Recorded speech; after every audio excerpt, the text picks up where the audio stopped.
India की police की history में ऐसे मौके और ऐसे मंजर बहुत कम आए हैं जब पूरी की पूरी पुलिस टीम को बाराती बनना पड़ा। ना सिर्फ बाराती बनना पड़ा बल्कि बारातियों की तरह नाचना भी पड़ा, और ये सब सिर्फ इसलिए ताकि एक फेमस गैंगस्टर का एनकाउंटर किया जा सके जिसने सीधे पुलिस को ही चैलेंज कर दिया था। एनकाउंटर की ये कहानी यूपी के फेमस गैंगस्टर रमेश कालिया की है, जिसने कई सालों तक पूरे यूपी में आतंक मचा रखा था। रमेश कालिया के शूट आउट के लिए खास तौर पर एनकाउंटर स्पेशलिस्ट की टीम बनाई गई थी। लखनऊ के रायबरेली रोड में विदाई के बाद 2-3 कारों में बाराती लौट रहे थे, मगर अचानक दूल्हा दुल्हन की अगुवाई में सभी बाराती गाड़ियों से उतरकर एक मकान की तरफ दौड़ पड़ते हैं। दुल्हन बिल्कुल प्रोफेशनल अंदाज में कमर से रिवॉल्वर निकालती है और दूल्हा अपनी सॉक से। फिर वो सब मकान में एंटर होने के साथ ही मकान में मौजूद गुंडों को ललकारते हैं और फिर दोनों तरफ से फायरिंग शुरू हो जाती है। बारातियों के हमले से घबराए मकान में छिपे कुछ लोग भाग निकलते हैं और कुछ गोली खाकर मर जाते हैं। एक आध पुलिस वाले भी गोली लगने से घायल हो जाते हैं। फिर शूट आउट के बाद वहां खामोशी फैल जाती है। दरअसल बाराती बनकर मकान पर धावा बोलने वाले कोई और नहीं बल्कि यूपी पुलिस के ऑफिसर्स थे, जो भेष बदलकर उस वक्त के गैंगस्टर रमेश कालिया का शिकार करने आए थे, और वो अपने मकसद में कामयाब भी हो गए। ये इंसिडेंट थी फरवरी 2005 की। रमेश कालिया एक ऐसा गैंगस्टर था जिसके आतंक से खुद यूपी की कैपिटल लखनऊ भी कांपती थी। उसे कई सफेद पोश लोगों का सपोर्ट भी हासिल था, लिहाजा वो आसानी से पुलिस के हाथ आने वाला नहीं था। ये वो टाइम था जब यूपी में श्री प्रकाश शुक्ला के शूट आउट के बाद गुंडे बदमाश नए सिरे से पनप रहे थे। लेकिन 2003 के आते आते यूपी में माफिया राज एक बार फिर से अजीत सिंह और अखिलेश प्रताप सिंह का राज था। रेलवे और पीडब्ल्यूडी के ठेकों को लेकर एक बार फिर से लड़ाई तेज हो गई थी। माफियाओं की इसी जंग से उभरा एक नया नाम रमेश कालिया। रमेश कालिया वो नाम था जिसे सुनते ही ठेकेदारों और बिल्डरों की रूह कांपने लगती थी।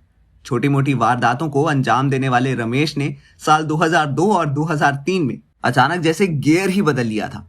अब उसकी नजर सिर्फ जमीनों पर थी, खास उन जमीनों पर जिनमें कोई लफड़ा होता था। वो ऐसी जमीनों पर कब्जा करता और रास्ते में जो भी आता उसे ढेर कर देता। 2002 जहां गुजरात में गोधरा ट्रेन हादसे से 59 हिंदू मारे गए, वही दूसरी तरफ 28 अक्टूबर 2002 बाराबंकी में शाम के 5 बजे सपा नेता रघुनाथ यादव अपने 2 साथियों के साथ बाराबंकी से लौट रहे थे।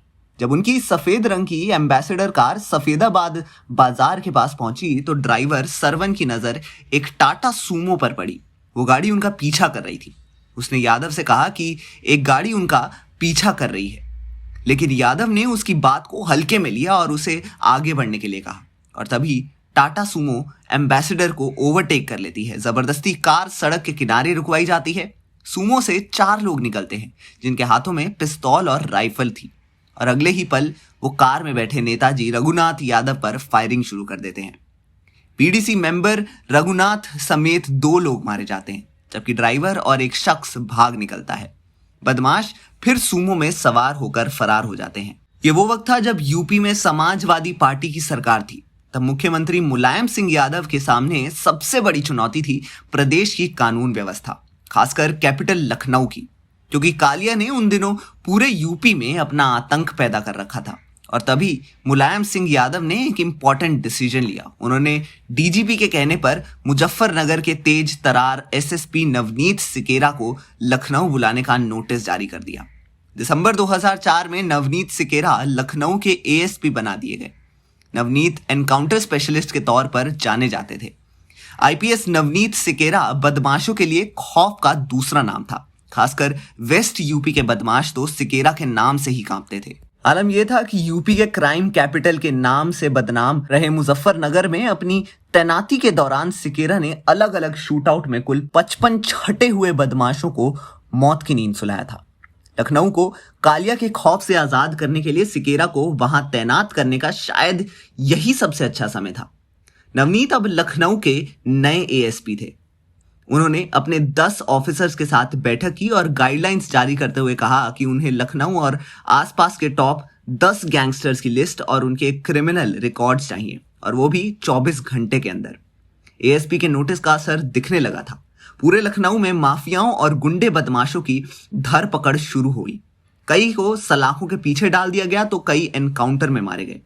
पुलिस की इस कार्रवाई से बदमाशों का सिंडिकेट चलाने वाले बड़े माफियाओं की नींद हराम हो चुकी थी। उस दौर में राजधानी लखनऊ में अजीत सिंह का सिक्का चलता था। खासकर रेलवे के ठेकों पर तो अजीत और उसके लोगों का एक छत्र राज था। किसी की हिम्मत नहीं होती थी कि वो अजीत के खिलाफ चूं भी कर सके।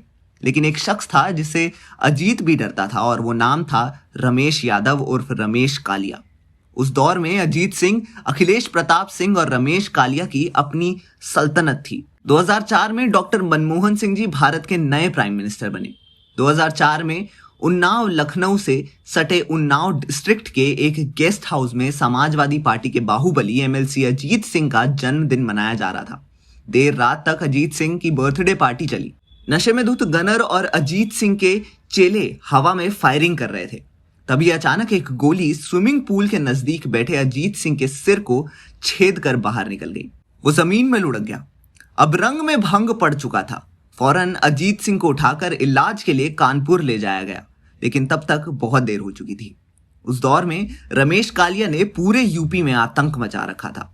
कालिया की तलाश में लखनऊ पुलिस दलबल के साथ उन्नाव के कई ठिकानों पर रेड करती थी, लेकिन हर जगह पुलिस को नाकामी ही मिली। तभी पुलिस को इम्तियाज नाम एक बिल्डर ने कालिया के खिलाफ कंप्लेंट दी। उसने पुलिस को बताया कि कालिया उससे 5 लाख रुपए मांग रहा है। एएसपी नवनीत ने फौरन उसे बुलाया।